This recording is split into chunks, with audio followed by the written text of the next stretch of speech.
여러분 안녕하세요. 블링블링 블랙입니다. 요즘 시장의 화두는 인플레이션입니다. 여러분, 인플레이션이 뭔가요? 쉽게 설명드리면 물가 상승입니다. 많은 사람들이 물가 상승으로 인하여 연준이 테이퍼링 속도를 빠르게 가져갈 수 있고 물가 상승 속도가 더더욱 빠르면 조기에 금리 인상도 할 수 있다는 걱정을 하고 있습니다. 테이퍼링과 금리 인상은 유동성 공급 속도를 줄이면서 우리의 투자 환경을 불안하게 만들기 때문에 지금 증시가 주춤거리고 있는 것이고요.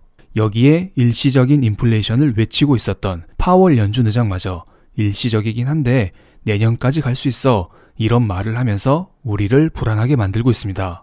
또 며칠 전에 세계통화기구 IMF에서 세계 경제 전망 보고서를 내놓으면서 물가 상승이 중앙은행의 소나기를 빠져나가 통제 불능의 상태가 될 경우를 대비해야 한다면서 물가 대책에 통화정책 초점을 맞출 것을 권고했습니다. 그 내용을 보면서 영상을 본격적으로 시작해 보겠습니다. IMF에서 이번에 세계 경제 전망 보고서를 발표했습니다. 이번 보고서의 화두는 물가 상승이었습니다. IMF는 내년에 공급 문제가 풀리면서 물가 상승세도 완화될 것으로 보이지만 그렇지 않을 경우에 대비해야 한다는 경고를 날렸습니다. 이 말을 보면 애매하긴 합니다. IMF가 내년에 물가 상승세가 꺾이긴 할 건데 안 꺾일 수도 있어. 할 수도 있고 안 할 수도 있어. 약간 애매한 말을 던졌습니다. 그만큼 내년 물가 상승이 꺾일지에 대해 자신이 없다는 것이고요. 또 그만큼 물가를 예측한다는 것은 어렵다는 것일지도 모르겠습니다. 여기에 증가하는 인플레이션 기대가 더 명확해진다면 중앙은행은 재빠르게 행동할 준비를 해야 한다면서, 즉 테이퍼링과 금리 인상을 하면서 시장과 의사소통할 채비도 갖춰야 한다라고 강조했습니다. 그런데 중요한 건 이거겠죠. 지금 물가 상승이 지속되고 있는데 이게 바로 성장률을 꺾는 스태그플레이션이 나올 것이냐.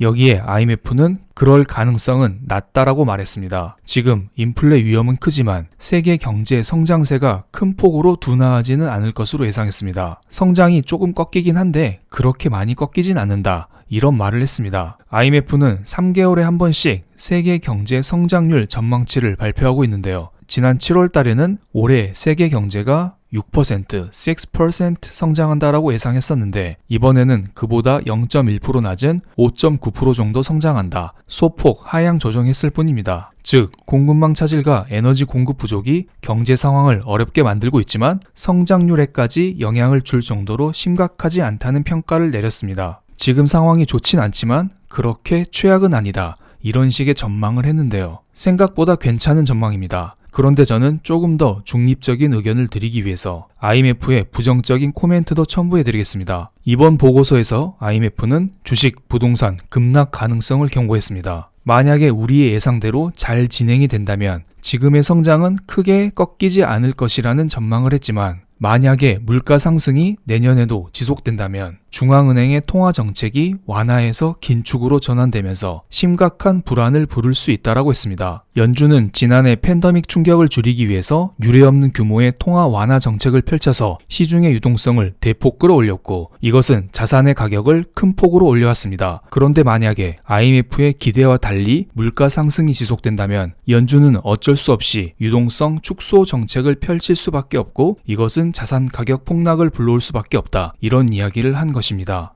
그리고 일경원이 도대체 얼마죠? 셀 수 없는 단위죠. 일경원을 굴리는 블랙록 회장이 인플레이션은 일시적이지 않다라는 말을 했습니다. 연준 IMF와 비슷한 이야기를 하고 있네요. 다만 현재 상황이 스태그플레이션까지 이어지지 않는다면서 너무 큰 걱정을 하지 말라는 이야기를 했습니다. 그리고 지금의 물가 상승은 에너지 대란과 임금 인상 이 두 가지 때문이라는 이야기도 했었네요. 파월 연준 의장, IMF, 블랙록 회장, 여러 전문가들의 의견을 종합해보면 인플레는 지속되겠지만 2022년 내년도에는 안정을 찾지 않을까 이런 이야기를 하고 있습니다. 그런데 혹시나 물가 상승이 지속되면 연준의 긴축 정책이 나올 수 있기 때문에 자산 가격의 조정은 언제든지 올 수 있다. 이렇게 설명드릴 수가 있겠네요. 그런데 솔직히 앞으로 물가 상승이 꺾일지 꺾이지 않을지 이것은 아무도 몰라요. 작년 3월 달에 코로나 경제 위기가 터질지 누가 알았나요? 이것을 다 맞추면 신이 될 수가 있겠죠. 저는 신이 아닙니다. 그렇기 때문에 저는 지금 나온 데이터를 근거로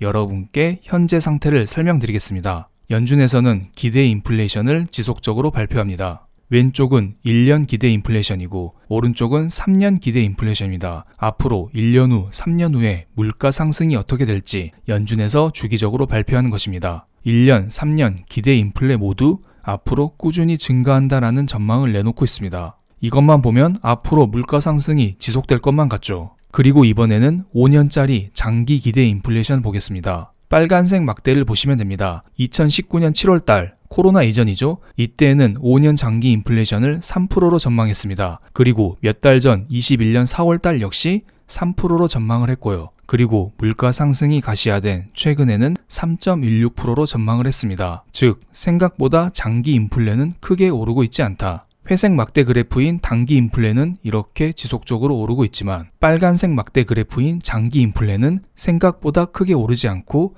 3%에 고정이 되어 있다. 이렇게 설명드릴 수가 있습니다. 여러 전문가들의 일시적인 인플레를 증명하고 있는 것이죠. 그리고 많은 사람들이 지금 연준의 금리 인상을 걱정하고 있습니다. 빨간색 그래프가 9월 연준회의 때 연준의 점도표를 나타낸 것인데요. 올해 금리 인상 횟수는 빵번, 내년도에 0.5번, 23년도에 3.5, 24년도에 6.5회 정도 금리 인상을 전망하고 있습니다. 하지만 시장 전망치는 이것보다 더 높습니다. 최근에 시장 전망치는 내년도에는 한 번에서 두 번 정도 금리 인상을 하지 않을까, 이런 식으로 생각보다 연준의 긴축적인 통화 정책을 시장은 반영을 하고 있습니다. 이미 지금의 주가에 반영이 되어 있다는 것이겠죠? 그렇기 때문에 여러분이 생각하는 것보다 자산 가격 발작은 나타날 가능성이 낮아 보입니다. 그럼 지금 실제 물가가 어떻게 되고 있는지 이것을 봐야겠습니다. 이것은 제가 몇 번 설명드렸던 차트인데요. 왼쪽부터 국제유가, 천연가스, 석탄 가격입니다. 지금 원자재 가격이 전체적으로 상승세를 그리고 있죠.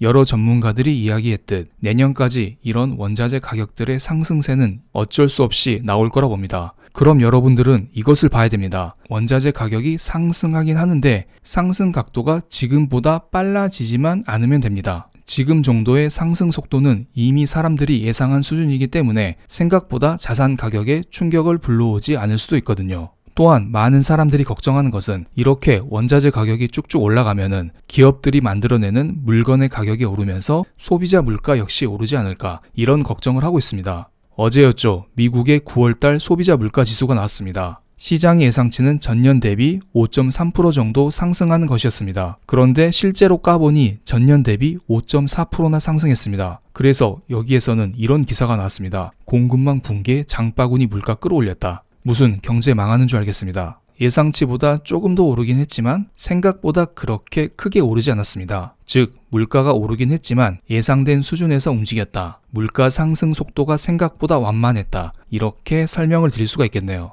이것은 저만의 생각이 아닙니다. 소비자 물가지수 CPI와 비례 관계가 있는 미국의 10년물 국채금리를 보겠습니다. 소비자 물가지수가 발표되기 하루 전부터 미국의 10년물 국채금리는 떨어지고 있습니다. 그리고 소비자 물가지수가 발표되자마자 10년물 국채금리 역시 더욱더 떨어지는 모습을 보여주고 있고요. 이 말은즉 소비자 물가가 예상치를 상회했음에도 불구하고 지금의 상승 속도만 유지해 준다면 생각보다 시장에서 큰 발작을 하지 않는다. 이렇게 풀이될 수가 있습니다. 물론 지금의 물가 상승은 증시에 약간 부담이 되는 것은 사실입니다. 하지만 여러 전문가들이 앞서 설명드렸던 대로 현재 물가 상승 속도만 유지해 준다면 크게 걱정할 필요는 없을 거라 보고요. 이제 중요한 것은 경제 성장률이겠죠. 이렇게 물가가 올라가는 와중에 성장률만 제대로 나온다면 크게 걱정할 건 없을 거라 봅니다. 좀 전에 설명드린 IMF에서 발표한 세계 경제 성장률 전망치입니다. 이번 보고서에서는 세계 경제 성장률 전망치를 3개월 전에 비해 소폭 하향 조정했습니다.